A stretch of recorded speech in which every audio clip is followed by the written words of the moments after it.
Alors, Pierre Marcoux, président d'Équijustice, du réseau Équijustice. On est à peu près 150 aujourd'hui en présentiel. Je suis vraiment fier d'accueillir tout ce monde-là, comme si c'était moi qui les accueillais tout seul. Parfait comme ça. Et il y a aussi 200 personnes à distance actuellement, donc on est à peu près 350 personnes qui participent à ce congrès, qui est le 28e congrès du réseau Équijustice quand même, c'est pas rien. Je suis vraiment fier. Oui, une petite main d'applaudissement, ça vaut ça, ça vaut ça. Autre chose aussi, évidemment, pour plusieurs d'entre vous, je ne sais pas s'il y en a qui ont eu l'occasion de se retrouver dans une salle comme ça depuis la fameuse pandémie, mais moi, c'est la première fois que je me retrouve dans une salle avec autant de personnes, et puis sans masque en plus. Donc, ça fait depuis 2019 qu'on ne s'est pas vu en présentiel, pour ceux qui sont là aujourd'hui. Le titre du congrès, Justice et société à l'heure du pluralisme, on a une qualité de participants et une qualité de congressistes, c'est les participants, et de conférenciers. Je dois vous dire je vais vous parler des pays qui sont présents au congrès cette année. Il y a la France, le Luxembourg, l'Italie, la Suisse, la Roumanie et le Brésil. Donc, on salue ces gens-là, évidemment, qui sont probablement plusieurs à distance. Et les organisations présentes, j'ai quand même une liste assez exhaustive, donc je vais vous le dire parce que c'est toujours intéressant de voir avec qui on est. Alors, j'y vais, il faut que je fasse appel à ma liste, évidemment.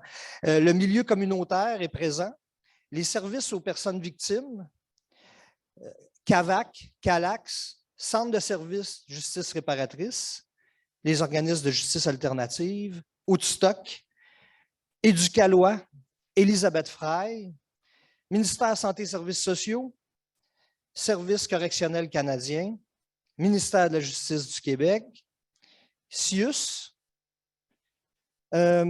PPCP, donc procureur poursuite criminelle et pénale, aide juridique, université et collège. Donc voilà la faune dans laquelle nous sommes. Alors, je vous souhaite un excellent 28e congrès et je vous laisse au bon mot de la directrice générale du réseau Équijustice, Mme Marie-Ève Lamoureux.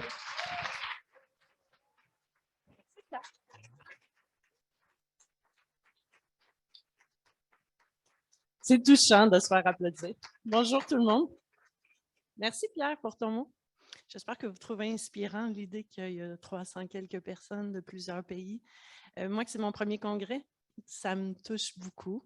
Je trouve ça vraiment stimulant. Je vous amène, je suis directrice générale depuis quelques mois, hein, ça fait 2 mois. Je souligne Serge qui est là aujourd'hui, qui est notre conseiller maintenant, qui change de rôle, mais qui reste près de nous. Donc Serge, vous allez le voir, il anime la matinée avec Alex. Donc moi, je voulais vous dresser un petit portrait des 2 jours qui vous attendent, si vous êtes d'accord. Nicolas, est-ce que le son va bien? OK.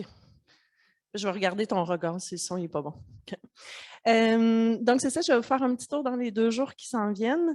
Notre grand thème, Pierre en a parlé. Je pense que ce qui est un peu plus intime dans nos grands thèmes, c'est le moi et l'autre. Pour plusieurs d'entre vous qui s'y êtes des praticiens en médiation, moi et l'autre, c'est quelque chose d'important.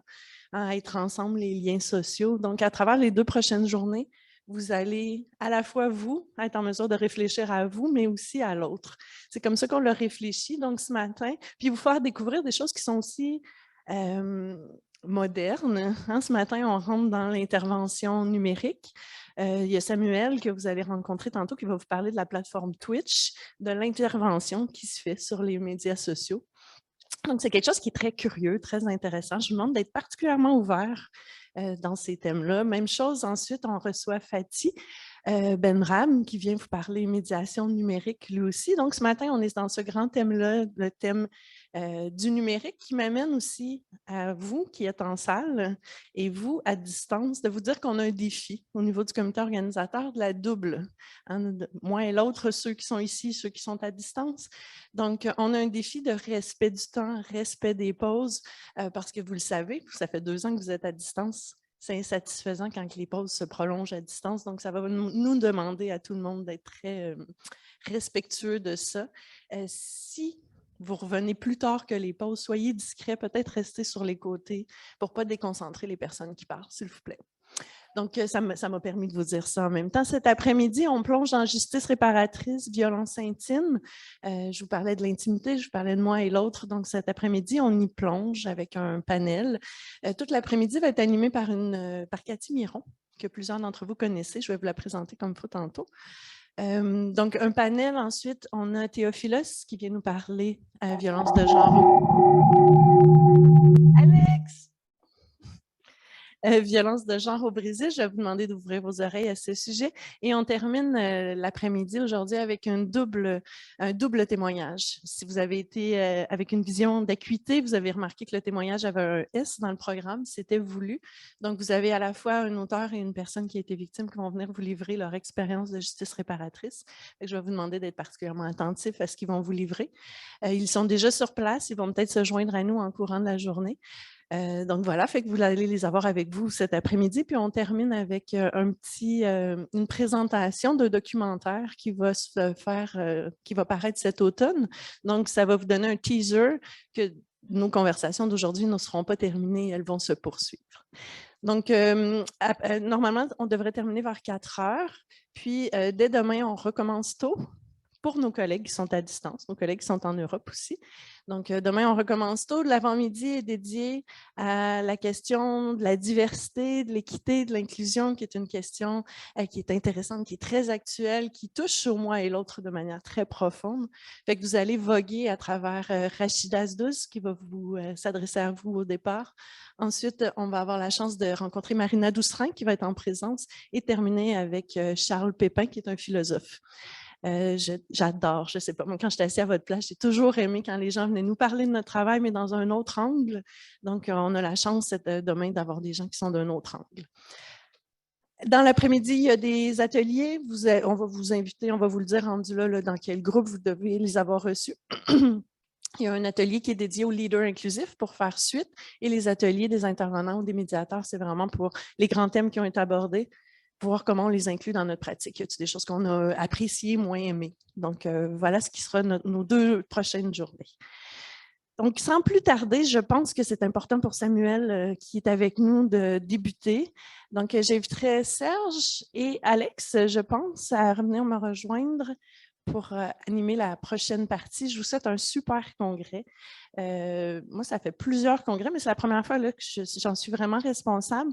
Peut-être juste avant, là, je parle au jeu depuis tantôt, mais vous me connaissez, il y a toute une équipe qui est derrière. Peut-être que je peux demander à l'équipe du Central de se lever debout, juste pour que les gens vous voient. Si vous avez des questions, n'hésitez pas, l'équipe est là pour vous. Fait que toute l'équipe du Central Intervention et permanence, levez-vous debout. Debout. Fait que vous avez les intervenants là-bas avec Linda, Chantal. Fait que vous n'hésitez pas, repérez-nous, puis posez n'importe quelle question. Donc, M. Charbonneau, M. Nguyen, ça serait votre tour. Bon congrès.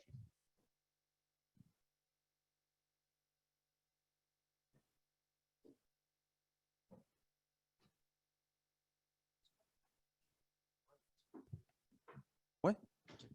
Bonjour tout le monde, j'espère que ça va bien. Oui. Est-ce que Samuel, tu m'entends bien? Oui, je t'entends bien. Vous autres, vous m'entendez bien? Super bien. Cool. Comment ça va, Samuel? Désolé un peu du retard, on avait un peu des problèmes techniques, mais ça a l'air d'être fonctionnel. Voilà. Il n'y a pas de problème. Bonjour à tout le monde. J'espère que ça va bien pour tout le monde. Super, super. Avant qu'on commence, avant que tu te présentes et que je te présente aussi, on a vu une vidéo que tu as faite, grâce aussi à toi, qui te permet de te présenter et de voir ce que tu fais. Nicolas, tu peux commencer. Je prends le temps de me présenter. Je m'appelle Samuel Gignac, mieux connu sur le web sous le pseudonyme Sonofodin. Je suis diffuseur sur la plateforme Twitch, qui est un peu comme une plateforme YouTube, mais avec seulement de la diffusion en direct depuis maintenant plus de 4 ans. J'ai également en poche un baccalauréat en travail social acquis en 2015 et j'ai de l'expérience en intervention dans plusieurs milieux, par exemple dans les CIS, au niveau CLSC ou protection de la jeunesse, au niveau des carrefours jeunesse-emploi, au niveau des locaux de jeunes. J'ai aussi des bases en travail de rue. Bref, j'ai quand même plusieurs expériences à mon actif. J'utilise principalement ma notoriété sur Twitch et sur des divers réseaux sociaux pour tout simplement offrir aux jeunes et aux moins jeunes un endroit sécuritaire où, en cas de besoin, ils peuvent venir parler. Depuis les tout débuts de la chaîne, le but est tout simplement de se regrouper pour jouer à des jeux qui sont à caractère compétitif, mais de le faire de façon non compétitive. C'est plusieurs centaines de jeux qui ont été abordés dans les dernières années. Le tout en ouvrant toujours la porte à la discussion, en offrant écoute et référencement vers les ressources actuelles du milieu de la personne. Je suis, si on veut, une porte d'entrée vers les services qui permet de rejoindre des gens qu'on ne saurait toucher par des moyens conventionnels, particulièrement des gens qui sont isolés, peut-être un petit peu en marge de la société. Bref, ça offre vraiment des nouveaux services à des tout nouveaux besoins qui ont pris de plus en plus d'ampleur dans les dernières années là, avec l'essor de tout ce qui est plateforme numérique. C'est donc dans ce concept-là qu'aujourd'hui je vais vous parler, tout simplement pour vous apporter l'idée que les jeux vidéo, les communautés en ligne, les diverses plateformes en ligne, c'est pas seulement des problématiques, des défis ou des obstacles. Moi, je vois ça vraiment comme étant un outil d'intervention, quelque chose qu'on peut vraiment utiliser pour amener à avoir peut-être une discussion, aller un petit peu plus loin avec la personne. Mon but à moi, c'est vraiment de vous amener à avoir une nouvelle vision de ce qui est plateforme numérique et tout ce qui est jeux vidéo, communauté en ligne. Merci. Ok, là c'est bon. Je vais essayer de voir la caméra, comme ça on te fixe bien. Merci, merci Samuel d'avoir fait cette vidéo. Ça fait très plaisir. Je suis très honoré, on est très honoré de t'avoir ici. Parce qu'en fait, pour te donner un peu de contexte et donner du contexte à tout le monde, on ne te connaissait pas avant. On t'a connu à travers un reportage de RAD, une émission de Radio-Canada, qui parlait en fait du phénomène du streaming, donc diffuser du contenu en live. Et tu avais fait une intervention là-dessus à ce sujet parce que tu faisais la prévention sur le suicide en ligne via une plateforme Twitch. Et on est très honoré de t'avoir dans ce congrès-là pour discuter un petit peu de ce que tu fais et de la manière dont tu parles en fait à une communauté qui est assez jeune et qui est assez difficile, qui a ses propres codes sur une plateforme de contenu où on diffuse du contenu de jeux vidéo, de discussions, des choses comme ça. Et peut-être que pour tout le monde, c'est pas forcément un domaine auquel on est forcément connaisseur. C'est beaucoup de connaissances qu'on doit s'approprier. Puis moi, par question, Samuel, c'est donc tu disais que tu étais intervenant social à la base, puis que depuis 4 ans, tu streams. Comment en es-tu arrivé jusque-là, de passer d'intervenant à faire du contenu en direct, en fait, sur une plateforme qui est dédiée plus pour les jeunes, admettons? Écoute, c'est une question quand même assez large. Les bases de tout ça, ça a tout le temps été le côté improvisation / théâtre, un petit peu qui m'ont toujours intéressé. Le côté jeu vidéo, je faisais déjà des tournois à l'échelle internationale et tout. C'est quelque chose que je fais depuis que j'ai environ 14 ou 15 ans. Ce qui était important pour moi, en fait, quand j'ai commencé à diffuser, c'était de jamais se prendre au sérieux. Tu sais, c'était toujours d'avoir du plaisir et tout. Puis quand je me suis rendu compte à quel point il y a un je veux dire, il y a un groupe de participants tellement, des fois, qui peuvent être atypiques et tout. À un moment donné, je me suis dit, crime, il y a vraiment des besoins qui sont peut-être non répondus par les moyens conventionnels, par les organismes conventionnels. Puis, de fil en aiguille, ben, écoute, on a quand même développé quelque chose. Je suis intervenant, dans le fond, avec les Gardiens virtuels, qui est vraiment une organisation reconnue gouvernementalement. On est le premier programme gouvernemental en termes d'intervention en ligne. Si on peut comparer un petit peu comme un travailleur de rue, mais comme un travailleur du web. Donc, c'est vraiment le fun de pouvoir dire que je suis un peu le premier, un peu un pionnier dans toute cette histoire-là. Et le but à la base, c'était tout simplement d'offrir un endroit sans jugement, puis où ce que les gens peuvent tout simplement avoir du plaisir. Un endroit sans jugement sur Twitch. Peut-être que tout le monde n'est pas forcément connaisseur de Twitch. Est-ce que tu disais dans ta vidéo que c'était une plateforme où tu diffusais du contenu en direct, mais Ouais. selon tes termes à toi, qu'est-ce que c'est Twitch pour les néophytes? Ben, j'ai entendu parler que plusieurs personnes d'autres pays aussi. Je sais que côté Europe, Twitch est très, très, très fort. Ici, Twitch est en plein essor au Québec et au Canada. Twitch, dans le fond, je le comparais un petit peu comme YouTube. Tout le monde sait c'est quoi YouTube. Tout le monde a déjà écouté une vidéo sur YouTube. Eh bien, dans le fond, Twitch, c'est la même chose. C'est tout simplement qu'il y a un espace de clavardage en direct avec la personne qui diffuse en direct. Donc, on crée vraiment une espèce de relation, de communication avec le diffuseur. Et il y a vraiment quelque chose qui se passe directement avec les gens qui finissent par faire partie d'une certaine communauté avec des intérêts communs. Donc, c'est vraiment le moment le plus important de Twitch, je pense, c'est de comprendre l'interaction que le diffuseur peut avoir avec les 30, 40, 50, voire 100, 200 personnes qui le regardent en direct. Donc, je te dirais que c'est une plateforme qui est appelée à évoluer certainement, mais qui, au niveau du Québec, prend de plus en plus d'essor, particulièrement, je te dirais, au niveau des jeunes adultes. Ok. Tu disais donc plateforme de contenu en direct. Tu parlais du côté improvisation, du théâtre, tout ça. Contrairement à la vidéo YouTube où c'est une vidéo où tu prépares, tu as un scénario, tu as un tournage, tu as une sorte de post-production, tu fais des faits. Sur Twitch, c'est vraiment l'instantanéité et c'est aussi réagir avec sa communauté en ligne, donc une communauté assez jeune. Comment tu abordes ces personnes qui viennent te voir en train de jouer, en train de discuter? C'est quoi ta manière de parler avec eux et d'engager une certaine conversation pour ensuite, je ne sais pas, discuter sur des enjeux plus ou moins sérieux ou tout simplement rire avec eux, avoir du fun? Comment tu fais ça? Je pense que la première étape, peut-être que s'il y a des gens qui connaissent plus ou moins le côté Twitch, le côté jeux vidéo et le côté je regarde quelqu'un qui joue à des jeux vidéo, quel est l'intérêt? Je pense que ça, c'est la première étape à démystifier avant d'aller un petit peu plus loin dans ta question, Alex. Je pense vraiment que ce qu'il faut comprendre, c'est que l'accessibilité numérique dans les dernières années a explosé. Je prends juste il y a 20 ans, 90% des gens se réveillaient avec un réveil matin. Maintenant, 95% des gens se réveillent avec leur alarme qui est sur leur cellulaire. Pendant qu'ils rouvrent le cellulaire, peuvent ouvrir leur email, peuvent voir leurs notifications Facebook. Bref, c'est probablement le début de la très grande majorité des gens en 2022. C'est leur début de journée, tu comprends? Donc, il y a vraiment le côté accessibilité des plateformes numériques et le côté réaction à des jeux vidéo. Je te dirais que c'est non seulement du live autour du jeu vidéo, mais c'est beaucoup aussi autour de la discussion. C'est vraiment ça qui vient agripper un petit peu la personne qui regarde ça. Et il y en a que c'est leur quotidien. Plutôt que d'écouter des téléromans à la télévision ou d'écouter une game de hockey, vont tout simplement regarder quelqu'un qui joue dans un contexte de compétition, dans un contexte non compétitif. Donc ça, c'est vraiment la nouvelle réalité et il y a une très, très grande majorité de jeunes et de moins jeunes, de plus en plus d'adultes aussi s'y intéressent, qui participent dans ce genre de plateforme-là. Donc ça, je pense que c'est vraiment le côté qu'il faut apprendre à considérer comme étant une nouvelle réalité 2022.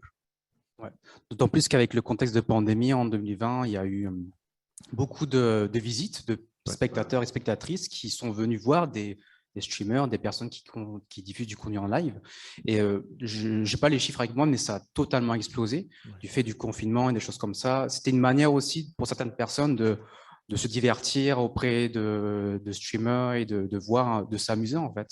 Autant pour jouer, aussi autant pour discuter.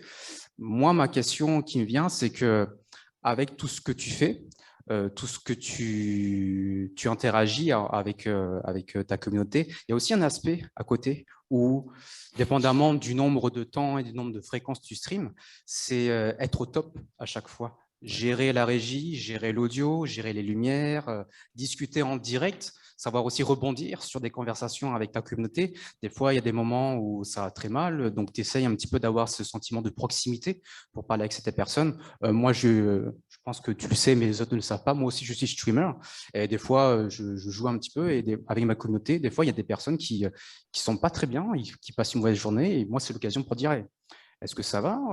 Tu veux en discuter? Oui, non. On peut en discuter en privé via Discord. Et je pense que, j'imagine, toi aussi, tu as la même démarche, avoir ce sentiment un peu de proximité. Est-ce que tu as aussi? Je te dirais que depuis surtout que je me présente en étant intervenant, diffuseur sur Twitch, on a comme une espèce de balise qui s'est levée en faisant si ça va pas ou si ça va bien, tu peux venir m'en jaser. Et il y a vraiment ce côté-là, un petit peu à la façon d'un travailleur de rue qui va toujours être sur le même coin de rue le matin, qui va croiser les mêmes personnes. La journée où la personne va avoir besoin de le voir pour peu importe la raison, il va être présent. C'est un petit peu le même côté qu'être diffuseur en ligne en tant que, entre guillemets, travailleur du web, si tu veux, pour les gardiens virtuels. Donc, je pense que c'est le côté à bien comprendre, c'est que c'est le côté de disponibilité lors des diffusions. Il y a des gens qui viennent te parler en privé, comme d'autres qui vont en parler directement dans la boîte de chat, donc vraiment dans la boîte de clavardage que les gens utilisent. Et il y a toute une espèce de support d'une communauté. Donc, quand on commence à être un régulier, entre guillemets, sur la chaîne de quelqu'un, il y a vraiment le côté où on devient une part de cette communauté-là. Et quand ça va un petit peu moins bien, il y a un support général de la plupart des gens qui sont là. Bien entendu, si on a des besoins un petit peu plus pointus, à ce moment-là, la personne vient me voir en privé. Et moi, mon rôle, c'est vraiment d'offrir une écoute active et un référencement vers les ressources. Donc, moi, mon but, c'est pas de faire une intervention, un suivi complet.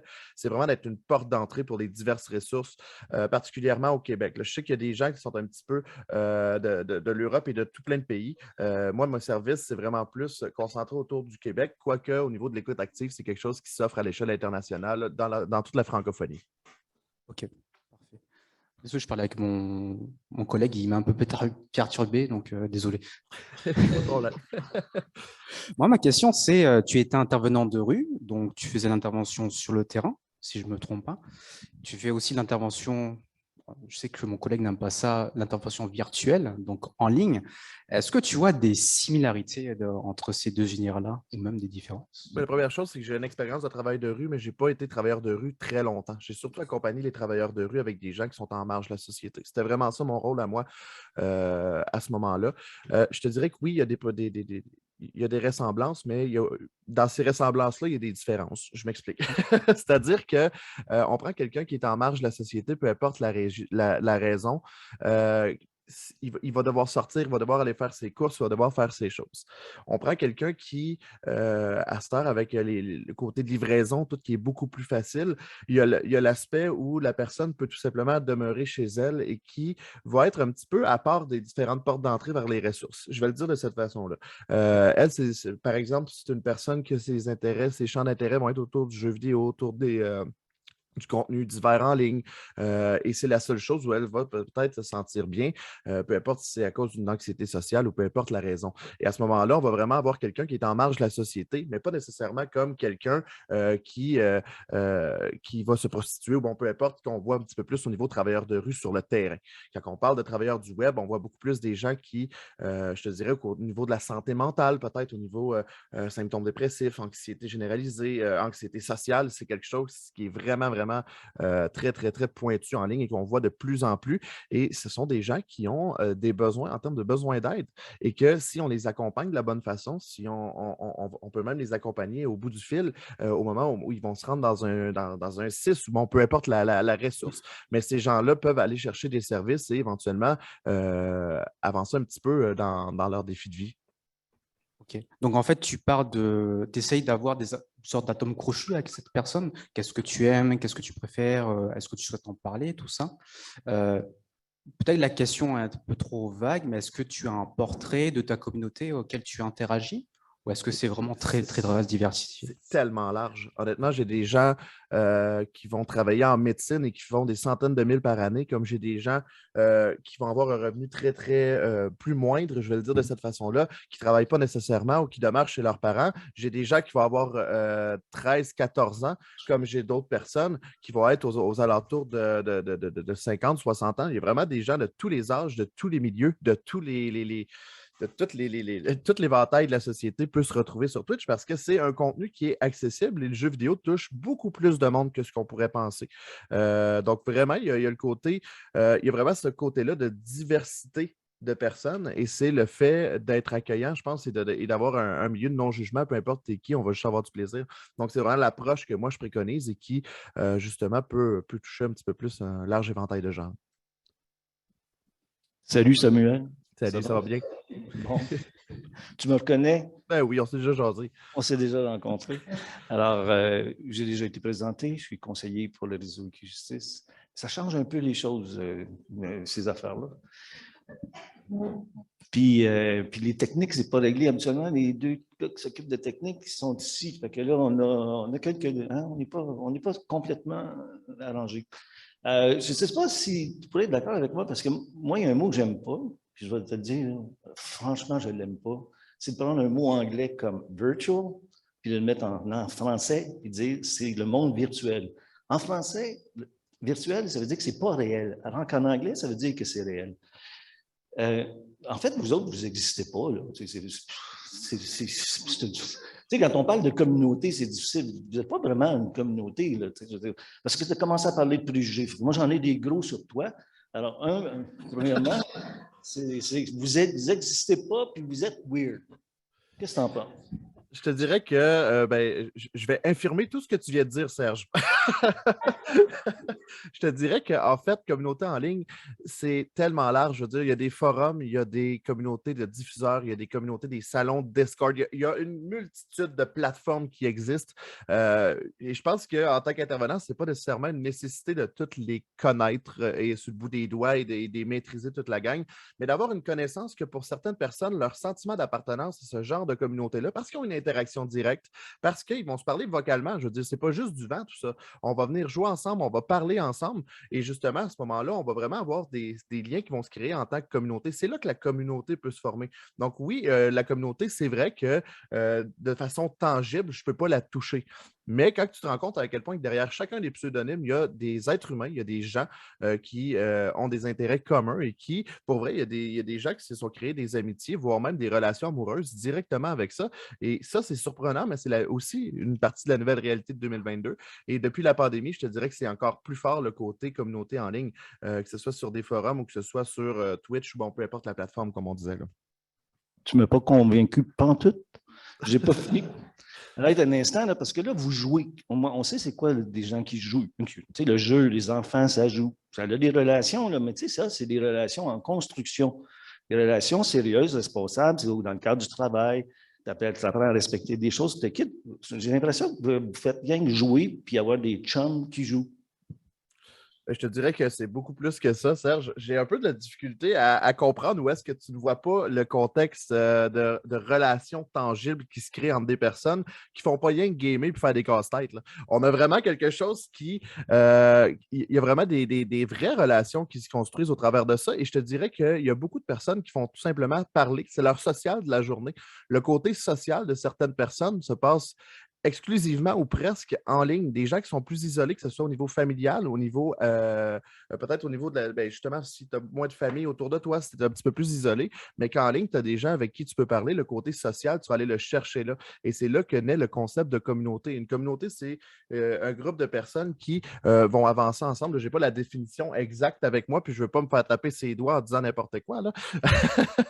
Mais il y a vraiment le côté où les gens vont avancer ensemble, puis où il va y avoir un partage de quotidien entre les personnes. Je veux dire, les gens finissent, moi, c'est sûr que quand je suis en direct, là, en ce moment, je suis chez moi, si j'ai un chat qui passe en arrière ou s'il y a ma blonde qui passe en arrière, vous allez avoir accès un petit peu à mon intimité, à mon côté personnel. Et c'est un petit peu comme ça pour tous les gens qui vont faire partie, un petit peu en parlant et tout, on finit par connaître un peu le quotidien de ces gens-là. Et c'est là que la proximité en tant qu'intervenant, pour moi, est accessible aussi. Parce qu'on sait que si tu n'as pas eu une bonne journée à job, tu vas probablement m'en parler et c'est parfait comme ça. Et au moment où ça sera quelque chose qui va être encore plus important pour la personne, va pouvoir venir m'en jaser. Mais il y a vraiment un contexte où les gens vont créer des vraies relations et pour plusieurs personnes, en fait, c'est possiblement dans les seules interactions qu'ils vont avoir dans la journée, dans la semaine ou dans le mois, c'est en ligne comme ça, de façon vocale avec des gens qui, pour toi, Serge, peut-être semblent intangibles et pas vrais, mais qui, pour plusieurs personnes, c'est 100% leur réalité, puis c'est 100% leur vrai quotidien, finalement. C'est loin un petit peu de ce qu'on voyait dans les années 90 quand le web n'existait pas ou existait très peu. Maintenant, c'est quelque chose qui est plus qu'accessible, puis c'est quelque chose qui régit littéralement le quotidien de centaines et de milliers de personnes au Québec, voire même, même des centaines de milliers de personnes au Québec. Je n'ai pas de statistiques à t'apporter en ce moment, mais il y a tellement, tellement de personnes au Québec qui vivent de façon isolée et que leur sol social se passe sur le web. C'est surprenant de voir à quel point c'est en plein essor et il n'y a pas de différence, là. Hommes, femmes, peu importe l'âge, c'est des choses qui peuvent arriver. Il y a vraiment un essor à ce niveau-là, au niveau du Québec. Homme, femme, femme. C'est quoi la proportion là, de femmes? Je te dirais que seulement en 4 ans, j'ai vu beaucoup, beaucoup plus de femmes arriver aussi sur ce genre de plateforme-là et je suis tellement... c'est un peu spécial de voir la parité que ça prend. Je te dirais qu'il y a de plus en plus d'équilibre à ce niveau-là. Et en fait, je te dirais que le jeu vidéo, les communautés en ligne, quoi que ce soit, ça n'a pas de sexe, là. Je veux dire, les gens, peu importe qui tu es, tu te présentes, puis tu es là, puis tu as du plaisir. Tu as un pseudonyme, je ne sais pas, moi, de base, si c'est une personne qui se considère comme étant un homme ou qui se considère comme étant une femme, ou peu importe, mais tout ce qu'on voit, c'est un pseudonyme. Éventuellement, tu crées des relations et tu apprends à voir est-ce que c'est qui est donc cette personne, mais il y a vraiment une parité qui est de plus en plus grandissante au niveau homme-femme aussi au Québec sur les diverses plateformes numériques que moi, j'ai observé en tant qu'intervenant. Écoute, tu m'ébranles un petit peu, juste un petit peu, mais je vois plein de faces qui ne sont pas convaincus, fait qu'on va continuer, là, donc, parce que c'est eux autres qui m'autorisent à te poser des questions, vous ne les voyez pas, alors, puis vous ne voyez même pas les 160 personnes qui sont en webinaire, vous autres, vous ne les voyez pas. Donc, je pense qu'il y a plein de gens qui grimacent, mais comme ça fait quelques fois que tu parles de personnel, là, tu m'autorises. Est-ce que tu as plus d'amis sur le web ou de plus d'amis à Val-d'Or? Je te dirais que c'est un petit peu comme n'importe quel quotidien d'intervenant, Serge, honnêtement. C'est qu'on va avoir des très bonnes relations en ligne, mais à un moment donné, il faut savoir aussi faire la coupure pour avoir notre vie personnelle aussi en dehors de ça. Et ça, pour moi, c'est quelque chose qui est très important. Donc, je te dirais que oui, j'ai des très bonnes relations en ligne, j'ai des amis en ligne, mais c'est des gens que je vois aussi dans la vie. Je veux dire, moi, j'ai ma famille, j'ai mes amis proches, je suis parrain de 2 enfants. Ça, c'est mon côté personnel, tu comprends? Le côté en ligne, c'est pas nécessairement ça. Oui, je vais avoir des bonnes relations, oui, je vais être disponible pour les gens, mais il y a vraiment une coupure qui se fait entre les deux. Donc, moi, personnellement, c'est ce que je te répondrais, c'est que j'ai des bonnes relations des deux côtés, mais qu'il y a vraiment une coupure qui se fait entre la vie personnelle et la vie professionnelle en tant qu'intervenant en ligne. Je veux dire, à un moment donné, il faut savoir aussi mettre une certaine limite par rapport à ça. C'est-tu possible que vous autres, vous ayez des préjugés à l'égard des présentiels comme nous autres, puis du monde qui aime le monde en face, pour le vrai, tu sais, la vraie relation, là, vous autres, vous n'avez pas des préjugés contre nous autres? Ça me titille beaucoup, Serge, quand tu dis la vraie relation, parce que je te dirais que, comme je dis depuis tantôt, en fait, c'est que les gens apprennent réellement à se connaître et à jaser au travers de leur quotidien en ligne. Donc, ça aussi, c'est une vraie relation. Donc, première chose que je veux juste casser, c'est le fait que c'est en ligne, c'est pas une vraie relation. Eh bien, pour certaines personnes, c'est encore plus important cette relation-là qu'avec bien du monde qui ont à l'extérieur du web, finalement, donc dans la vie réelle. Mais je te dirais surtout que c'est le fait, justement, qu'il y ait cette proximité-là pour certaines personnes qui, honnêtement, ça a sauvé des vies. Moi, je veux dire, il y a des gens que j'ai accompagnés avec les services de police et tout à distance.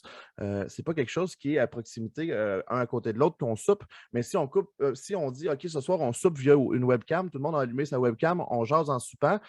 Oui, OK, je suis d'accord avec toi, on n'est pas tout autour de la même table, mais il y a quand même un côté de proximité, même si ce n'est pas de proximité physique. Il y a une proximité vraiment qui se connecte un peu au niveau, que ce soit émotionnel, relationnel, avec ces personnes-là. Et c'est, comme je disais encore une fois, pour quelqu'un qui demeure chez lui, qui est plus isolé, en marge de la société, c'est souvent la réalité qui peut lui faire le plus de bien et honnêtement faire une réelle différence dans son quotidien. On pourrait dire qu'une chance qu'on s'est parlé 2 fois en visioconférence avant, parce que je ne suis pas certain que tu me respecteras encore là, avec les questions. Alors, mais tu ne sens pas attaquer, je ne veux pas t'attaquer. Non, pas C'est obligé de dire ce que d'autres pensent aussi. Là, hein. Ce n'est pas tout moi qui pense ça. Alors, mais va un petit peu plus loin quand même, parce que je sais, et puis dans le reportage de RAD, c'était assez clair, qu'il y avait des préjugés des gens du web et des communautés web à l'égard des colons que nous sommes tous ici. Là. Ben, en fait, je dirais peut-être pas des colons que vous êtes tous là-bas, mais je dirais tout simplement que il y a des préjugés autant envers. Je pense que c'est des deux côtés aussi. Tu sais, il y a le côté de les gens qui font rien que gamer, c'est une gang de gamers qui mangent des crottes au fromage d'un sous-sol. On a vraiment le gros préjugé autour du gamer traditionnel qu'on pourrait entendre.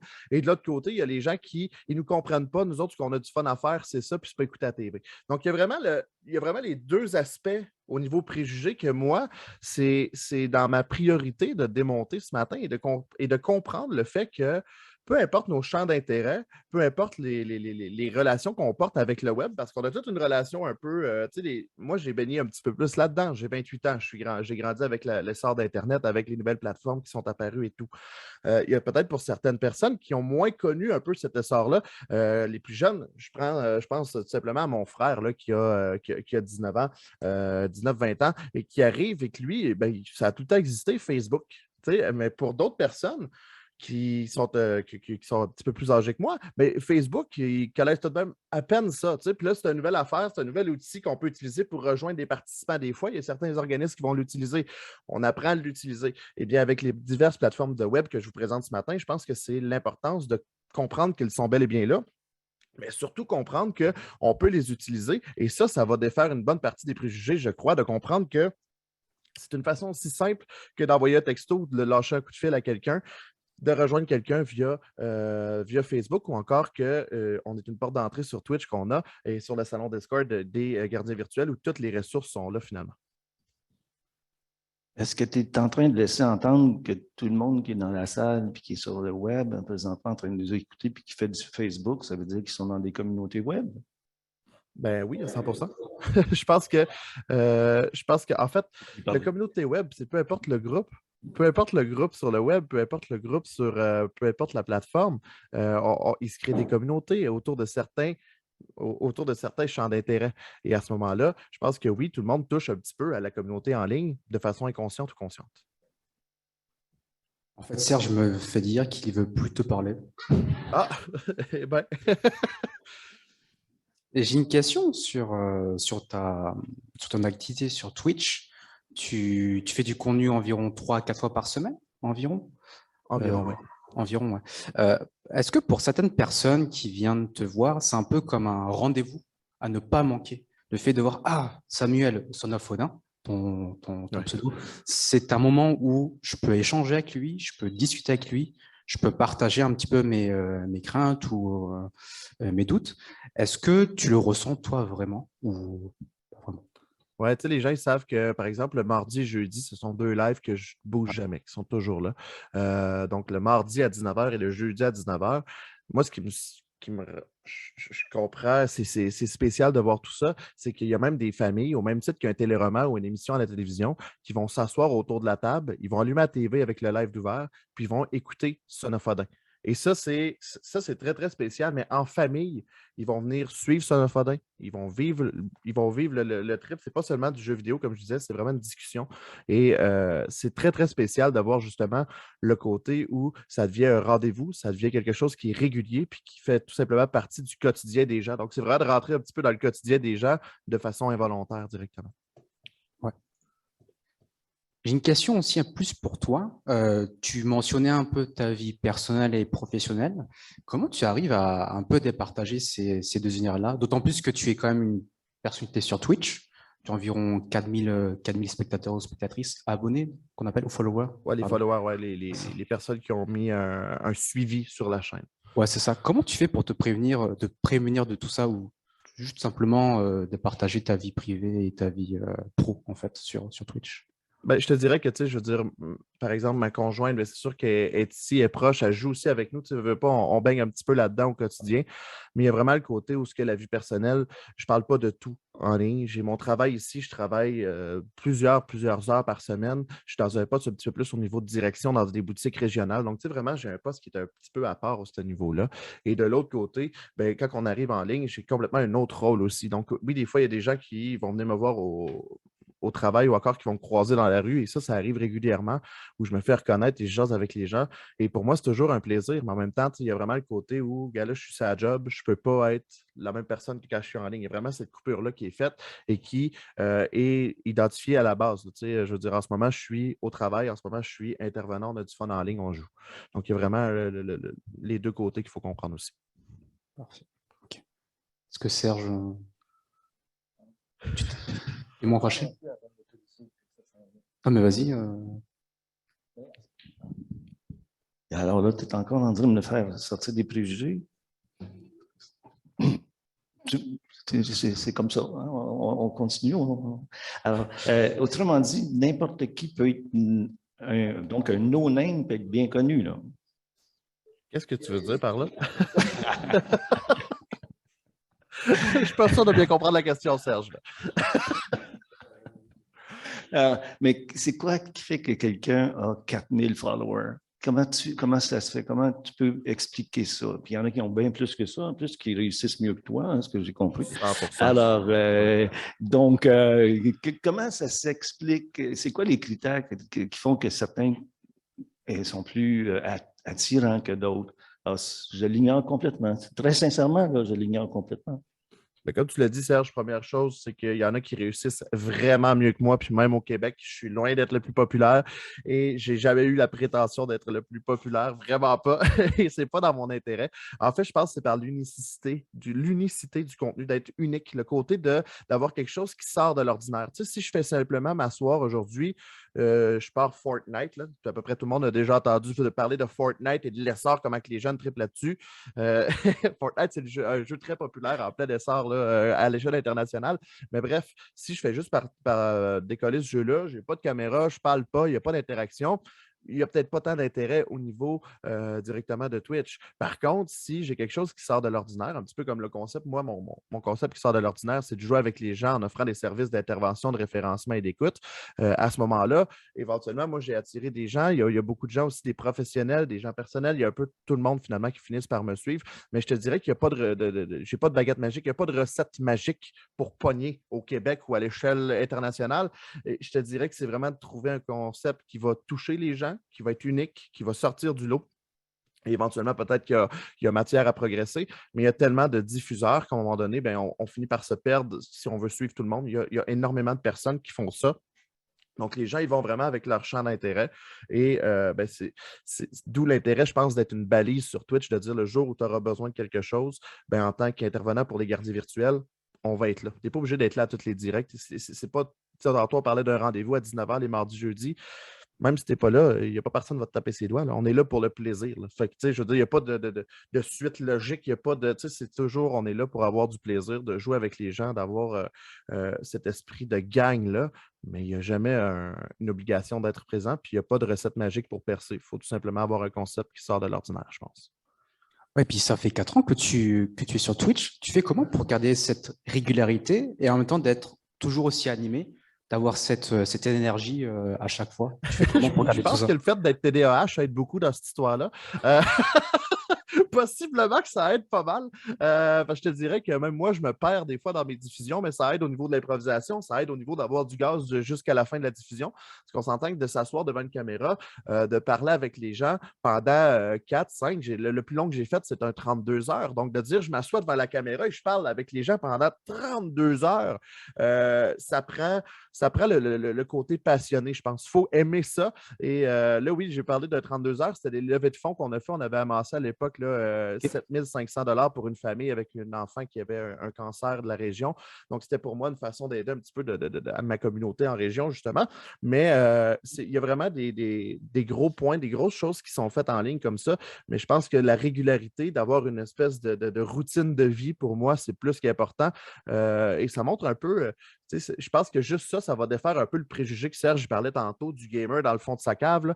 Je travaille un 50-60 heures par semaine. À côté de ça, je réussis à caler un 3-4 diffusions par semaine parce que j'aime ce que je fais, parce que je sais que ça peut aider les gens et parce que, on a un rôle tellement important en plein essor. Puis, je veux dire, ça reste on est quand même un organisme qui est reconnu gouvernementalement comme étant le projet d'intervention en ligne, en direct, avec la diffusion, avec un salon Discord. Donc, ça, dans le fond, c'est une plateforme qu'on ouvre et on a toutes les listes de ressources, les lignes d'écoute au Québec. C'est vraiment c'est plus centralisé au niveau du Québec. Je sais qu'il y a des gens d'autres pays, mais il y a vraiment des ressources qui sont disponibles 24 heures sur 24 et 7 jours sur 7 directement sur la plateforme Discord qui sont accessibles pour monsieur, madame, tout le monde. Là, je l'ai vraiment senti. En tout cas, vous autres, là, cette énergie-là, vous étiez bravo. On comprend. En tout cas, je viens de comprendre un peu pourquoi le monde t'écoute. C'est ça. Là, je l'ai vraiment, vraiment, vraiment senti. Alors, mais c'est vrai qu'il y a un petit point qu'il faut qu'on jase. Il y a certainement des chicanes, il y a certainement, c'est du voisinage, c'est de la communauté. C'est même du monde qui se connaissent plus proche que ça. Puis, ça arrive pas souvent là, dans nos vies qu'on a des conflits, puis qu'on a des différends. Puis, et comme c'est une communauté comme une autre que tu m'as expliqué, puis tu m'as convaincu, là, je suis convaincu. J'ai réussi? Ouais. Oui, tu as réussi. Non, c'est bon, ça. Alors, qu'est-ce que tu fais avec les chicanes? Puis, supposons que les médiateurs, ou même que tu apprendrais de médiation, tu ferais ça comment? Parce que là, c'est une autre histoire. Là, je veux dire, nous autres, on est habitués de revoir des gens qui rentrent dans notre petit bureau, puis on les prépare, puis on leur dit « assis-toi là », puis tout le kit. Ça ne serait pas pareil, là.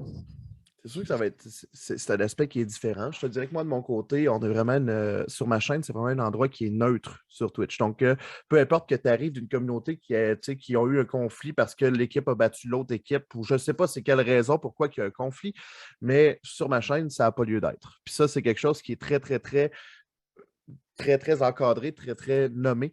Donc, il n'y a pas de dérogation à ça. J'ai une équipe de modérateurs de feu qui m'aide beaucoup au niveau de ça.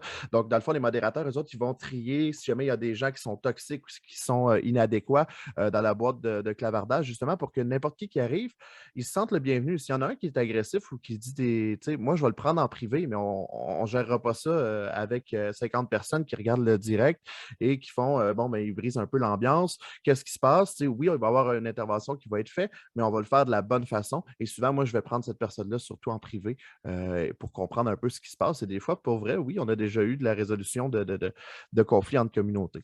Je pense que là, tu as parlé un petit peu du côté médiateur, de quelqu'un qui rentre dans un bureau d'une façon traditionnelle. Je pense qu'en tant qu'intervenant, on est toujours intéressé par la réalité de la personne qui entre dans notre bureau. Je veux dire, quelqu'un qui travaille 60 heures semaine ou quelqu'un qui ne travaille pas pantoute ou quelqu'un qui passe ses journées à jouer aux jeux vidéo. Ben, c'est juste une réalité qui est différente. Et si on s'y intéresse, la personne peut juste se sentir encore plus inclus. Avec tous les préjugés que quelqu'un qui passe beaucoup d'heures en ligne, et oui, il y a de la cyberdépendance, oui, il y a des gens qui ont des problèmes avec le web.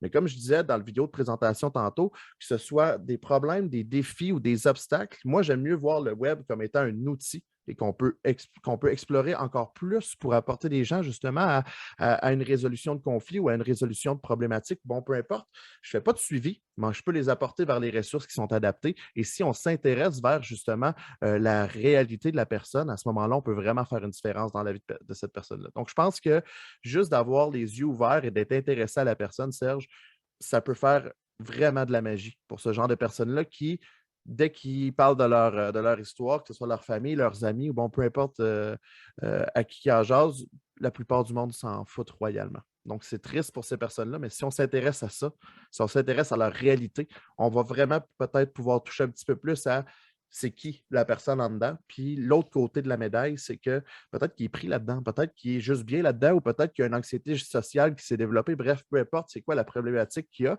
Il y a des défis, il y a des façons aussi de s'en sortir. Puis si on voit le web comme un outil, je pense qu'on a déjà fait un pas dans la bonne direction. J'ai une question, mais je ne me rappelle plus. Est-ce que tu rajoutes? Il était très concentré, il était dans l'écoute. Bon, il est complète. Alors, OK, essayons-le. Donc, je rencontre c'est n'importe qui, hein, ben, surtout en bas de 35 ans, je crois, que tu nous avais déjà dit, je ne sais pas si tu le mentionnais. Mais je rencontre quelqu'un. 16-35 ans, c'est la grande majorité, mais j'en ai tous les âges pareils. Ben, 16-35 ans. Je rencontre quelqu'un, tu sais, moi, m'intéresser à quelqu'un qui vient d'Haïti, c'est facile. Oui. J'ai des questions assez simples. Je connais un peu Haïti. Le Sénégal, pas beaucoup, mais je peux chercher. Il y a des choses comme ça. J'ai des repères, moi, là-dedans. Mais comment je peux m'intéresser à quelqu'un qui est sur Twitch alors que la seule chose que je sais, c'est que tu as un gros casque, tu as un micro que je ne comprends pas trop. Je ne comprends pas tes outils. Tu me dis que tu es chez vous. C'est ça. Là. Tu m'as parlé de ta communauté, mais je te dirais quoi? Comment peux-tu me le montrer juste un peu? Parce que c'est transversal là, de développer cette compétence-là avec des gens qui sont sur le web. On va en rencontrer beaucoup, là, puis on ne parle pas juste de médiateurs, on parle de procureurs, on parle de travailleurs sociaux, on parle des gens d'avocats et tout ça. Tout le monde va rencontrer parce que c'est de plus en plus croissant. As-tu des petits tips, des petits trucs?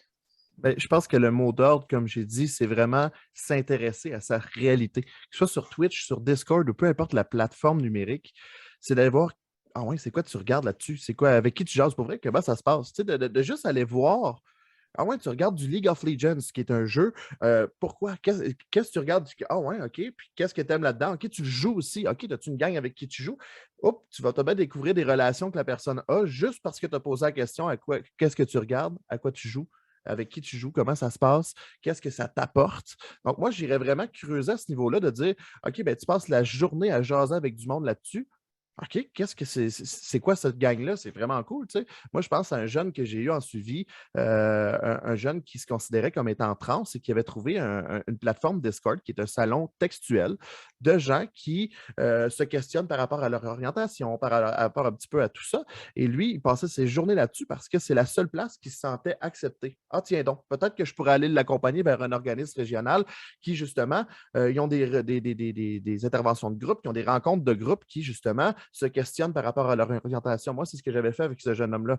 Mais je ne l'aurais jamais su, ce côté-là. Il m'aurait probablement parlé juste en surface de peut-être ce questionnement au niveau de l'orientation sexuelle, mais juste parce que je me suis intéressé à ce qu'il faisait en ligne, bien, il m'a montré des messages et j'ai compris rapidement que bien, Colin est dans un processus de questionnement. Et moi, je ne suis pas nécessairement outillé à 100% pour le faire. Je vais l'accompagner vers la ressource qui peut le faire en région. Donc, il y a vraiment ce côté-là de dire quelle est la réalité de la personne, je veux la comprendre du mieux que je peux. Je ne suis pas obligé de savoir tout c'est quoi League of Legends puis c'est quoi Fortnite. Là. Mais je peux juste comprendre qu'est-ce qui l'intéresse là-dedans, en quoi ça l'aide. Et à ce moment-là, bien, il y a un aspect de la réalité de la personne qui vient possiblement de s'ouvrir à vous et que justement, on peut l'accompagner encore plus loin dans notre processus d'intervention ou de médiation, peu importe le processus, là, tout dépendant de notre rôle. Je pense vraiment que ça peut faire une belle différence de s'intéresser à tout ça. Non, je ne me rappelle plus encore. Mais j'avais. Je voudrais rebondir un petit peu sur la manière dont tu discutes avec cette personne. Donc, tu fais ça sur Discord, qui est un salon textuel. Tu discutes. Est-ce que souvent, avec cette personne, tu interagis autrement? Est-ce que tu joues avec elle? Est-ce que tu fais des parties en ligne de Fortnite ou de League of Legends? Est-ce que Tu parles dans mon quotidien à moi, Alex? Ouais. Ben oui, écoute, c'est comme je disais, tu sais, moi, je suis un peu comme le travailleur de rue sur le même coin de rue. Moi, j'invite tout le temps les gens à venir jouer avec moi. Donc, il y a le côté de venez faire une coupe de games, ça va être le fun. Et une fois qu'on a fait quelques games, mais souvent, on apprend, OK, c'est quoi ton nom? OK, cool, salut Alex, c'est cool. Tu veux jouer quoi à soir? Qu'est-ce qui te tente? OK, ben, on joue à League of Legends parce que toi, tu aimes League of Legends. Ben, je m'en vais jouer avec toi. Puis souvent, moi, je m'en vais vers les jeux que les gens veulent jouer. Je ne vais pas vers mes jeux préférés à moi. Je vais vraiment dans ce qui, eux, les tentent. Donc, à ce moment-là, on a vraiment le côté participatif de la personne, peu importe qui elle est. Et à ce moment-là, on a vraiment le côté de, ben écoute, moi, je m'assois, je game avec toi, puis on se jasera si un jour tu en as besoin ou si après les games, tu en as besoin, envoie-moi un message, on va s'appeler. On va s'appeler sur Discord. Il y a le côté vocal aussi. On se jase sur Discord en vocal pendant la partie. Le live se termine. Elle m'écrit, as-tu 2 petites minutes? J'aimerais ça jaser. Et à ce moment-là, ben moi, il y a directement un parallèle que je fais. Et là, je vois Serge qui semble poser des questions. Est-ce qu'il y a des gens qui ont des questions? Pour vrai, si vous avez des questions, posez-les. Ça va me faire un grand plaisir, sérieusement. Merci. Ah, j'ai une personne qui l'a.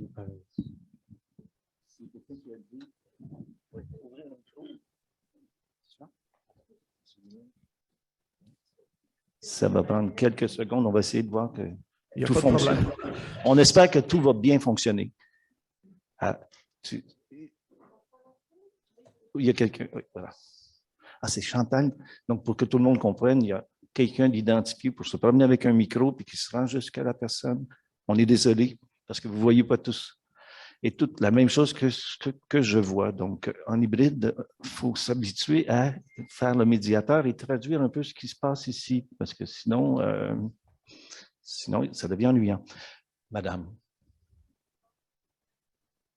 pour le moment, le micro ne fonctionne pas. D'autres, non. Les joies de la technologie. Oui, puis c'est ça, tu vois, on n'est pas aussi prête que toi, là, nous autres, c'est évident, et pas aussi compétent que toi. Là, parce On que toi, s'entend, Serge, que quand tu as un webinaire pour des centaines de personnes à organiser et qu'au travers de ça, il y a beaucoup de monde, beaucoup de micros, c'est un petit peu plus complexe que moi ouvrir mon ordinateur un matin. Là. Il y a un côté un petit peu plus complexe pour toi. Là. Merci de ton soutien, c'est gentil. On avait une question en ligne, Serge, en attendant, si tu veux. Je peux go. Tu vas nous la lire, s'il te plaît. Écoute, c'est écrit en anglais, donc je vais traduire. Allô? Allons-y. Ah, notre micro fonctionne, mais je suis un petit peu pris avec un fil. OK, donc il faut se déplacer vers Chantal. Il va falloir se déplacer vers moi. Mais est-ce que tu y vas? Est-ce qu'on peut permettre à Samuel d'y aller avec la question en anglais qu'il va nous traduire? Donc, j'ai hâte de l'entendre, traduire une... Un autre défi supplémentaire ce matin, là, Serge. Pas facile exact. pour ça, là. En fait, On me demandait, c'est quoi la connexion dans le type d'intervention que je fais? Est-ce que ça rejoint un petit peu plus des personnes de genre féminin ou masculin? Puis où est-ce que les discussions peuvent amener? Et je répondrais à ça que c'est très, très large. C'est au même titre que je vous dirais qu'il y a une belle parité en termes d'hommes-femmes et de tous les âges aussi. Mais je dirais surtout et surtout que c'est un petit peu comme dans un bureau. Tu sais, quand vous avez quelqu'un qui rentre dans votre bureau, ça peut aller tellement à 1000 endroits, il y a tellement 1000 réalités de personnes que, je veux dire, il n'y a pas vraiment de direction que je préconise parce que je vois c'est quoi le besoin de la personne, puis je l'oriente vers où est-ce que je peux l'orienter en termes de ressources. Donc, mon but à moi, c'est tout simplement d'y offrir de l'écoute et du référencement. Et c'est ce que je fais, peu importe que ce soit homme, femme, trans, bref, peu importe comment la personne s'identifie. Pour moi, c'est juste important d'être là et de l'accompagner vers les bonnes ressources. C'est vraiment ça que l'approche que je préconise et que j'utilise. Merci Samuel. S'il y a des gens qui ont d'autres questions dans le web, donc n'hésitez pas, il y a des gens qui peuvent lire vos questions. Madame. Oui, bonjour, mon nom c'est Isabelle. Moi, pour ma part, je suis quand même de ce côté-là de l'intervention en web, aller rejoindre les jeunes qui justement ne sortent pas toujours de leur maison, où c'est compliqué de sortir de leur maison, l'anxiété sociale et tout. Ma question est peut-être plus comme, je suis tournée comme vers l'avocat du diable, mais comment les abonnés peuvent s'assurer que l'intervenant est compétent et crédible? Comment ils peuvent s'assurer que l'intervenant il a son diplôme, il est capable d'intervenir ou de référer aux bonnes places et de faire le suivi aussi par la suite? À ça, je répondrais, je ne sais pas c'est quoi ton nom, mais bonjour en passant. Je répondrais à ça surtout que, justement, il n'y en a pas d'intervention en ligne. Et je te dirais que c'est assez exclusif. Ce que je fais, c'est vraiment quelque chose qui est unique au Québec. Moi, dans le fond, j'ai directement envoyé mes papiers, mon diplôme universitaire et tout. Ça a été fourni à la Fondation des gardiens virtuels, qui est un organisme reconnu. On a vraiment le côté, vous pouvez aller voir là, les gardiens virtuels directement. Ils ont un site Internet. Allez voir sur leur site. Vous allez voir directement, il y a un CA et tout. Ce n'est pas juste quelque chose qui est en l'air. Et à ça, je ferais juste faire attention comme à n'importe quoi, finalement, de ne pas prendre rien pour acquis. Assurez-vous que quand vous parlez avec un intervenant en ligne, vous parlez avec un organisme qui est réel et qui, justement, n'est pas juste en l'air et qui veut abuser des gens d'une façon X ou Y. Là. Parce que c'est vrai que ce serait facile de le faire et c'est pour ça qu'on est justement, on est stampé gouvernemental, projet officiel et justement, on est là pour cette raison-là. Samuel, je ne sais pas si tu comprends, mais mon collègue, Alex, m'a tout simplement laissé tomber. Là. Donc, alors, non, Alex, je vais expliquer à tout le monde pourquoi tu n'es pas là. Donc, on a des problèmes avec le son. Donc, Alex, nécessairement, est à l'arrière de la salle en train de faire en sorte que tous les micros fonctionnent. Donc, je voulais simplement vous l'expliquer. Merci, Alex, pour ça. Mais il ne m'a pas quitté. Il va probablement revenir. Alors, Chantal, il y a une autre question de la salle. J'ai une autre question, monsieur. Oui. Bonjour. Bonjour. Bonjour. Je m'appelle Gilles. Si j'étais en ligne, si j'étais chez moi, comme toi, tu es chez toi, j'aurais tout de suite baissé le son. Parce que je trouve que depuis le début, c'est très fort, ta voix, dans la salle où on est. Alors là, je ne l'avais pas, le bouton pour baisser le son. Je ne savais pas si c'est toi qui devais baisser ton volume ou moi qui devais baisser le volume avec mon appareil. Ça, c'est la première chose. Et comme on à cette question, on peut répondre complètement et très rapidement. Samuel fait une diffusion et c'est nous qui contrôlons ici. Là, vous voyez les personnes à l'arrière, c'est eux qui contrôlent le son. Donc, si vous trouvez que c'est trop fort, on va leur faire une demande de réduire le volume. Merci beaucoup. La deuxième chose, j'aimerais savoir comment ça s'écrit, Twitch. Tu as nommé aussi un outil qui te permet de rencontrer les personnes en privé. Et là, tu as nommé soit la plateforme, soit l'outil technologique. J'aimerais ça que tu répètes ce mot-là pour que je le comprenne et que je puisse le noter. Et finalement, j'ai une question d'ordre un peu plus, je ne sais pas comment le nommer, mais est-ce que le fait que tous ces outils technologiques existent et permettent à des gens de jouer, est-ce que ce n'est pas ça qui contribue à leur isolement et au fait que dans leur communauté physique, dans leur village, dans leur ville, dans leur milieu, ils ne les rencontrent pas, les ressources auxquelles toi, tu les envoies. Merci. Ben, merci pour les questions. La première chose que je vais mentionner, c'est comment on écrit Twitch et je vais reparler de Discord rapidement. Donc, la plateforme, c'est tout simplement au www.twitch.tv. Mon pseudonyme à moi, c'est Sonophodin avec 2 F, Sonoffodin. Et la plateforme que j'utilise, qui est des salons textuels et vocaux, ça s'appelle Discord, D-I-S-C-O-R-D. Et sur Discord, justement, il y a des salons d'un paquet de communautés. Il y a parfois 3 personnes, comme parfois il y a des centaines de milliers de personnes, comme voire des millions de personnes, tout dépendant, c'est laquelle des communautés, tout simplement. Au niveau de tout ce qui est isolement, je répondrais à ça que souvent les gens, ils reconnaissent peut-être pas nécessairement les ressources, ils connaissent peut-être pas nécessairement ce qui se retrouve dans leur milieu. Et justement, moi, mon rôle, c'est éventuellement, lorsqu'on décèle des défis ou des problématiques, c'est d'accompagner ces gens-là vers ces ressources-là. Au même titre que travailleurs de rue. C'est vrai que le fait que ce soit si accessible, ça peut contribuer à l'isolement de plusieurs. Et ça, il ne faut pas se voiler les yeux. Le défi du web fait aussi partie de ça. L'accessibilité aux plateformes numériques, c'est vrai que ça amplifie le côté que c'est facile de s'isoler dans cette histoire-là. Mais de l'autre côté, en mettant des bonnes ressources et en accompagnant ces personnes-là de la bonne façon, je pense réellement qu'on peut faire une belle différence, au même titre qu'un travailleur de rue qui va être avec les personnes itinérantes, par exemple, et qui va les raccompagner vers un retour à une routine de vie régulière. Donc, je pense qu'il y a vraiment ce côté-là de l'intervention en ligne qui, du moins pour moi, est plus que prioritaire. Donc, c'est un gros merci. Il n'y a pas de problème. Il y a des questions en ligne aussi, Serge. Tu veux que je les lise et que je réponde? Je ne sais pas qui les lit. C'est toi qui les vois? Ben moi, je les ai ouverts, là, mais je peux les lire si tu veux. Serge, vas-y, Samuel. Donc, d'une personne anonyme. Bonjour, merci pour votre intervention. Comment pouvez-vous être sûr que votre accompagnement virtuel est réussi? Très souvent, je vais faire directement le parallèle avec directement les intervenants. Donc, peu importe où est-ce que je vais excusez-moi le terme, où est-ce que je vais m'aligner avec la personne, peu importe la ressource.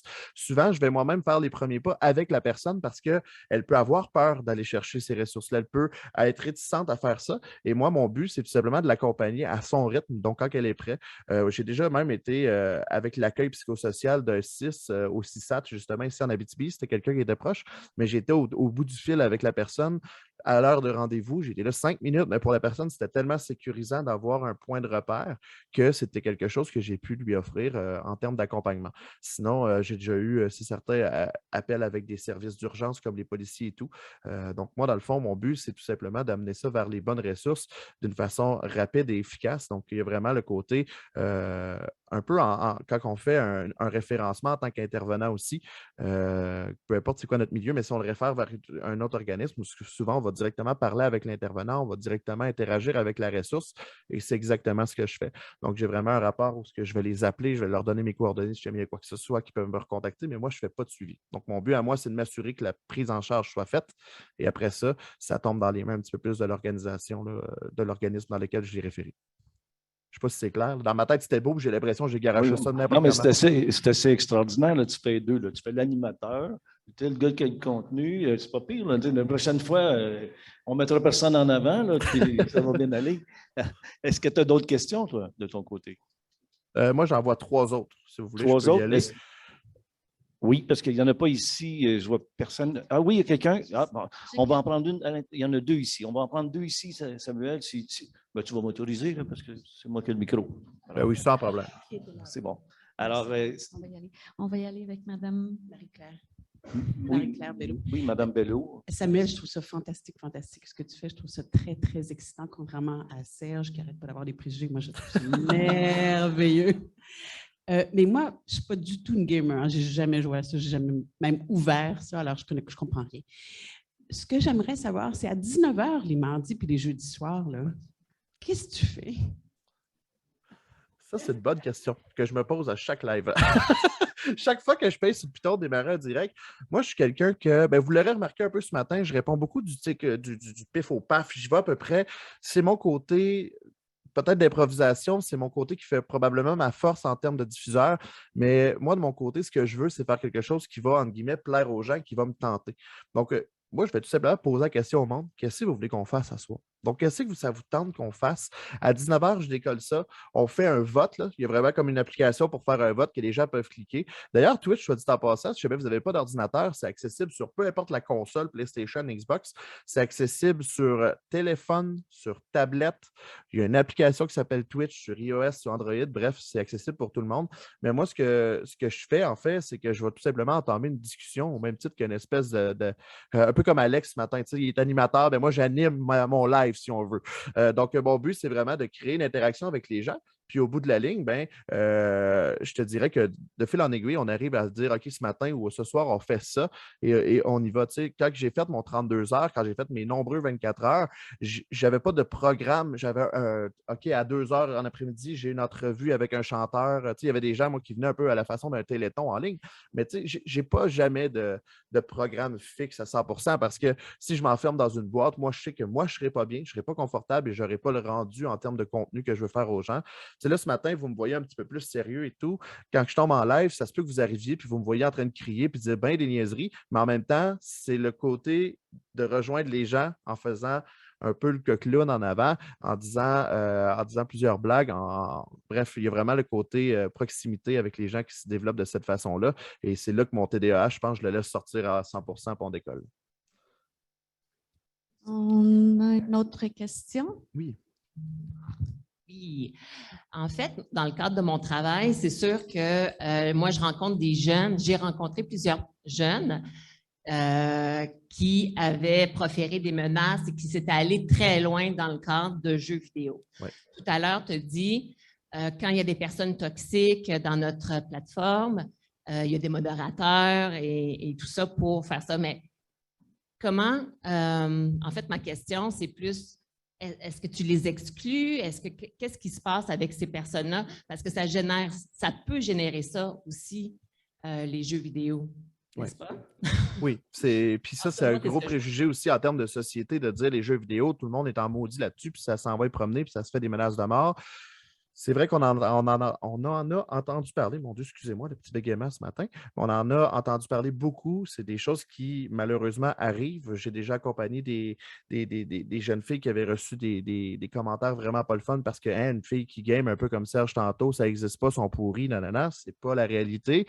Il y a des choses à défaire comme ça au niveau du quotidien. Mais ce que je dirais, c'est tout simplement que nous, ce qu'on fait, c'est qu'il y a une fonction mute. Un petit peu comme ce matin, si je décide de peser sur mute, vous m'entendrez plus.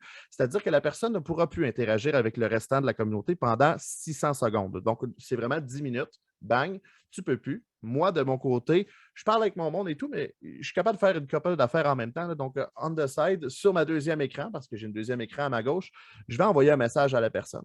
Et là, je vais lui dire, hey, salut, écoute, on t'a banni, ou il y a mes modérateurs qui vont le faire si jamais moi, je suis un petit peu dans une game ou quoi que ce soit, que je ne peux pas le faire. Et il y a vraiment un suivi qui va être fait avec cette personne-là de regarde, ici, ça ne passe pas, on est là pour avoir du fun.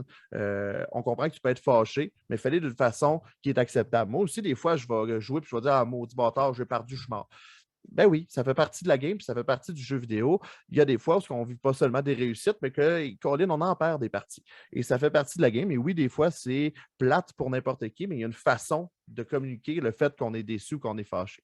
Donc, ça, c'est vraiment d'amener les gens à le faire de la bonne façon pour que peu importe quand tu arrives sur ma chaîne, ça soit funné. On est là pour avoir du fun puis dire des niaiseries. Puis oui, on a le droit d'être fâché, oui, on a le droit d'être content, mais de le faire de la bonne façon, autant d'être trop content, ben, gars, calme-toi un peu. Là. On a une gang à animer ici il y a des gens qui ont 12 ans aussi. Là. Fait que, on a vraiment le côté aussi où on peut lâcher quelques sacres, quelques gros mots, mais il faut faire attention pour ne pas tomber dans l'excès. Samuel? Oui. Probablement que tu as entendu dans ton autre écouteur intra-auriculaire, je t'ai dit qu'il restait 5 minutes, mais je pense que tu ne m'as pas entendu. Non, alors, mais on voit un peu ce que ça crée comme chose à gérer parce qu'on peut. Alors, je suis obligé de te dire clairement qu'il nous reste 5 minutes et je vois encore 2 personnes ici qui ont des questions. Donc, on va essayer. Oui, là, il y en a. Puis il reste des questions. Oui, mais Là, moi, j'ai un régisseur qui m'a dit que c'était 5 minutes, puis vous savez, maintenant, comme conseiller, je n'ai pas trop d'autorité sur ces questions-là. Alors, est-ce que, Madame Lamoureux, est-ce qu'on prolonge un peu? Parce qu'il y a plusieurs questions. Alors, on va se donner 10 minutes. C'est beau? On contrôle ça? 5 plus 5, on dit. Alors, on y va, on se donne 10 minutes. À la limite, Serge, ce qu'on peut faire, c'est répondre aux questions que tu as là-bas et ensuite j'irai un peu en format en rafale avec les questions qui ont été posées en ligne où je vais répondre rapidement. Donc, pour essayer de sauver un petit peu de temps, mais je veux répondre à tout le monde. C'est bon, allons-y. On se concentre, on y va. Donc, toi aussi, tu es obligé de faire un effort de... Alors, on y va. Bonjour, mon nom est Carlo Paillard. Et vraiment, c'est vraiment intéressant. Mon gars étudie dans le jeu vidéo, designer jeu vidéo. Fait que c'est sûr que je suis un peu près de ça sans vraiment être dedans parce que je ne joue pas. Je joue pas. Il y a une chose qui m'intrigue, c'est que, bon, tu es en relation avec plein de gens, tu joues différents rôles, intervenant, animateur, gamer. Et puis, j'imagine qu'il y a des gens, comme tu l'as mentionné, qui parfois ont des besoins, peuvent être en détresse, puis ils sont en ligne avec toi, puis il y a plein de témoins. Il y a plein de gens qui, finalement, tu t'aperçois que c'est quelque chose qui est très intime, qui devrait peut-être même être dans la confidentialité. Comment tu gères ça?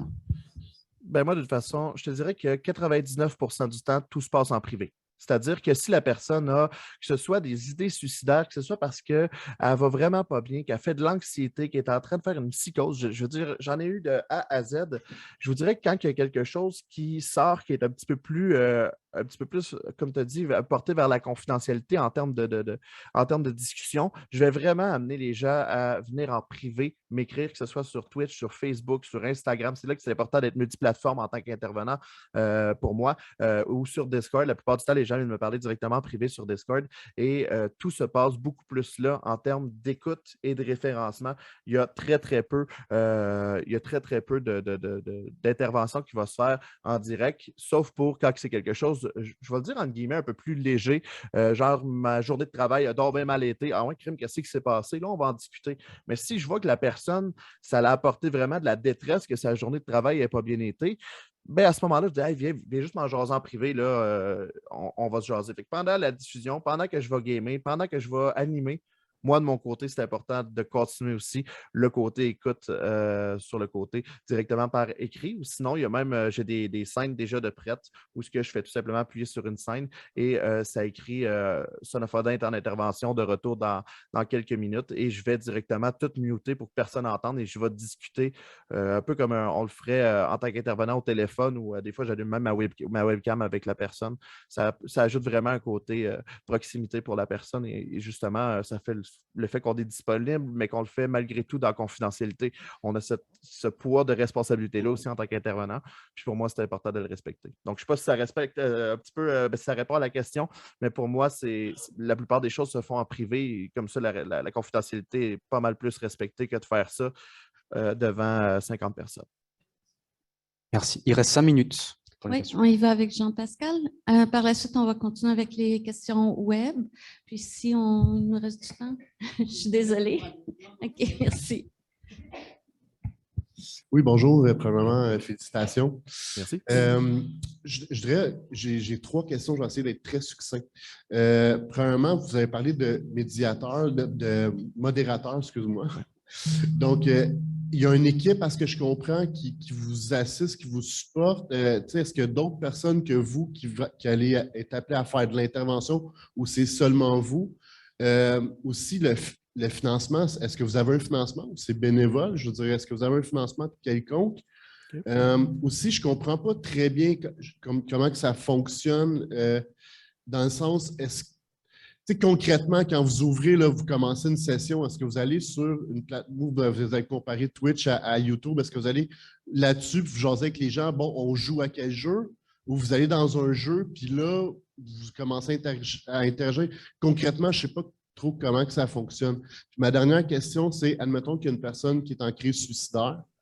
La personne, bon, mentionne, tu sais, je vais aller à telle place dans 3 heures, je m'en vais dans le forêt en arrière de chez nous, j'ai mon gun, je me tire. Est-ce que vous avez une façon pour essayer retrouver la personne puis envoyer les Alors, services d'urgence. Là, tu es en train de nous jouer un petit tour parce que là, tu avais 4 chapeaux. Fait que, on va demander à Samuel de répondre à une de tes questions pour être legit. Et après ça, on va te donner les coordonnées de Samuel. Fait que tu vas pouvoir jaser avec lui. Hey, mais pour vrai, si vous avez des questions, venez m'écrire sur Son of Oui, c'est clair. Facebook, C'est clair sur Insta. Venez me voir là, sur Instagram, peu on importe. va être obligé de le faire, Samuel. Parce que je pense qu'on va manquer de temps. Tu vas monter à 8000 followers.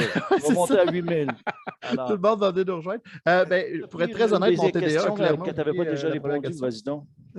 Ben, je te dirais que la première des choses que je dirais, c'est qu'on est une équipe d'intervenants. Je suis le seul qui fait de la diffusion en direct. Il y a 3 autres intervenants pour les gardiens virtuels qui sont disponibles sur Discord. Donc, si jamais pendant la diffusion, il y a un cas vraiment plus, je vais dire, plus lourd en soi, à ce moment-là, je peux proposer à la personne de poursuivre avec un autre intervenant et moi, qu'on le fasse à 3. Donc, pour moi, ça ajoute le fait qu'on est un peu, on est une équipe de travail et tous ces intervenants-là sont reconnus avec un diplôme et tout. Donc, il n'y a pas de fake intervenant. Deuxième question que je peux répondre rapidement. Oui, on a maintenant un financement gouvernemental. Pendant 3 ans, c'est des services que j'ai offerts bénévolement avec les gardiens virtuels et avec un autre organisme auparavant. L'autre, c'était quoi les autres questions? J'ai oublié. Je suis désolé, mon TDA, il a pris le bord un bout. Je suis vraiment désolé, j'ai oublié la première question, clairement. Comment ça se passe concrètement? Mais ça, tu as déjà répondu un petit peu à Marie-Claire. Donc, on va laisser cette discussion se poursuivre. Là, peut-être une question à l'arrière. Pour madame? Oui. Donc, ça sera notre dernière question. On est désolé. Oui, bonjour. Moi, j'avais une question. Tu sais, je sais que sur Twitch, par moment, là, il y a des streamers qui peuvent recevoir de l'argent des gens qui les regardent, de leurs viewers. Et je me demandais, étant donné que vous êtes sous comme la tutelle d'un organisme, est-ce que vous acceptez l'argent de vos viewers? C'est une très bonne question. Moi, en fait, c'est sûr que les gens ils peuvent s'abonner à raison de 5 $ par mois et ça, ce n'est pas tous les gens qui vont le faire. Moi, de mon côté, il y a vraiment le souci un peu d'être fair avec les gens. Tu sais, je veux dire, moi, je ne me fais pas payer pour intervenir par les gens. Là, okay? Il n'y a vraiment pas ce côté-là. Mais les gens, un peu à n'importe quelle échelle de d'autres chaînes Twitch, peuvent venir s'abonner s'ils souhaitent, peuvent suivre la chaîne. Il y a vraiment le côté funné là-dedans, mais jamais, jamais, il n'y a rien qui a été chargé aux gens. Oui, il y a des gens qui peuvent faire des donations. Moi, je te dirais que ce que je fais, c'est que 90% de ce que les gens me donnent vont vraiment aller en termes de retour. Je vais faire beaucoup, beaucoup de giveaways qu'on appelle sur Twitch, c'est-à-dire donner des choses aux gens. Donc, faire tirer des bons d'achat, des cartes Amazon ou des cartes dans la boutique locale de la personne. J'envoie des sous. Bon, bref, il y a vraiment un côté où j'essaie de faire regagner. Donc, je redonne beaucoup, beaucoup, beaucoup à la communauté. Et l'autre 10% va vraiment, comme là, vous voyez, j'ai une caméra qui est quand même de bonne qualité. Bien, écoute, ces caméras-là, ça ne coûte pas 20$. Donc, c'est tous les 10% du restant que je ramasse et qui éventuellement s'en vont pour l'augmentation de la qualité de diffusion.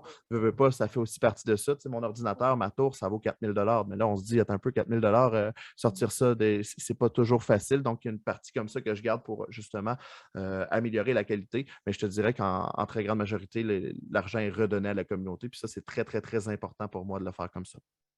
Oh, ben super. Merci. Merci. Merci, Samuel. Écoute, Samuel, tu ne voyais pas mon visage là, parce que la caméra n'était pas sur moi. Sinon, tu aurais compris que j'étais sur le bord de... Non, je n'étais pas sur le bord parce que j'ai trouvé ça très intéressant. Écoute, juste un mot. Maintenant, je vais me permettre de dire à du monde, ouais, je connais ça un peu, Twitch.